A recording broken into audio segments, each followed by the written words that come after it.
आज current affair session में देखेंगे एमपेम्बा इफेक्ट क्या है और ये न्यूज़ में क्यों है। अगर आपसे हम पूछें कौन सा पानी पहले जमता है, गर्म या ठंडा, तो आपका जवाब ज़्यादातर ठंडा पानी के लिए ही आएगा। बट कभी कभी गर्म पानी पहले जम जाता है। इसी अजीब फिनोमिनन को कहते हैं एमपेम्बा इफेक्ट। और हाँ, सिर्फ ये थियरी नहीं है, अब सुपर कंप्यूटर सिमुलेशन ने इसे प्रूव भी कर दिया है। जानेंगे सब कुछ डिटेल में। नमस्कार दोस्तों, स्वागत है आपका एस्पिरेंट में। This is Anil Mishra. News में ये क्यों है, क्योंकि Jawaharlal Nehru centre for advance scientific research के रिसर्चर ने सुपर कंप्यूटर्स का यूज़ करके आइस फॉर्मेशन का वर्ल्ड का पहला डिटेल सिमुलेशन डेवलप किया, जो क्लियरली एमपेम्बा इफेक्ट को प्रूव करता है। एमपेम्बा इफेक्ट होता क्या है? डेफिनेशन के तौर पे देखें तो एमपेम्बा इफेक्ट एक पैराडॉक्सियल फिनोमिनन है जिसमें हॉट लिक्विड कुछ कंडीशन में कोल्ड से ज़्यादा फास्ट कूलिंग या फ्रीज हो जाते हैं, ठंडा हो जाते हैं और बर्फ़ बन जाते हैं। ये इफेक्ट हर सिचुएशन में नहीं होता है, सिर्फ स्पेसिफिक कंडीशन के अंडर ही ये पॉसिबल है। हिस्टोरिकल बैकग्राउंड देखें तो सबसे पहले इस फिनोमिनन का जो लाए थे वो एरिस्टोटल ने अपनी बुक मेटेरियोलॉजिकल में दिया हुआ था, लेकिन मॉडर्न साइंस में स्पॉटलाइट लाया गया बाई एरिस्टो एमपेम्बा के द्वारा। तंजानिया के ये एक स्कूल स्टूडेंट थे। 1969 में अपने ऑब्जर्वेशन में इन्होंने ऐसा बोला था। तब से इस इफेक्ट को साइंटिस्ट के लिए एक मिस्ट्री बना हुआ था। तो व्हाई डज एमपेम्बा इफेक्ट हैपेंड? पहला है माइक्रो बबल थियरी।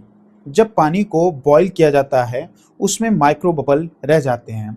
ये बबल कन्वेक्शन बढ़ाती हैं और हीट को फास्टर ट्रांसफ़र करती हैं। इवेपोरेशन इफेक्ट सेकेंड है। गर्म पानी ज़्यादा इवेपोरेट करता है। इवेपोरेशन से एक एंडोथर्मिक प्रोसेस होता है, हीट बाहर निकल जाती है और वो ठंडा पड़ जाता है। जैसे स्वेटिंग के टाइम, स्वेटिंग होने के बाद हमें ठंडा महसूस होता है पसीना होने के बाद। नेक्स्ट है density and convection. Warm water less dense होता है, कन्वेक्शन करंट स्ट्रांग होती है, फास्टर कूलिंग पॉसिबल होता है इससे। नेक्स्ट फोर्थ है frost insulation in cold water. ठंडे पानी के ऊपर फ्रॉस्ट जम सकता है जो हीट को स्लो कर देता है।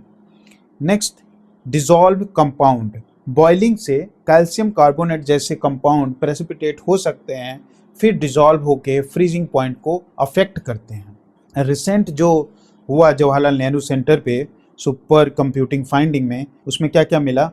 पहली बार आइस फॉर्मेशन का एटॉमिक लेवल सिमुलेशन किया गया।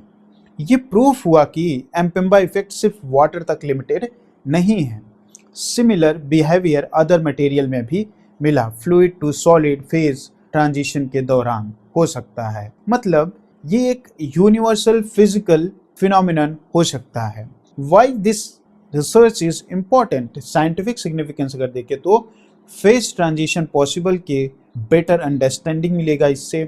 थर्मोडायनेमिक्स और मटेरियल साइंस में इसका एडवांसमेंट होगा। प्रैक्टिकल एप्लीकेशन अगर इसका देखा जाए तो cryo preservation, climate modelling, industrial cooling system, advance material design इससे किया जा सकता है। तो दोस्तों, एमपेम्बा इफेक्ट हमें ये सिखाता है कि साइंस हमेशा इंट्यूटिव नहीं होती, जो दिखता है जरूरी नहीं है वही सच हो। तो दोस्तों, अगर वीडियो हेल्पफुल लगा हो तो लाइक शेयर सब्सक्राइब जरूर करें। मिलते हैं नेक्स्ट करंट अफेयर के सेशन में। जय हिंद।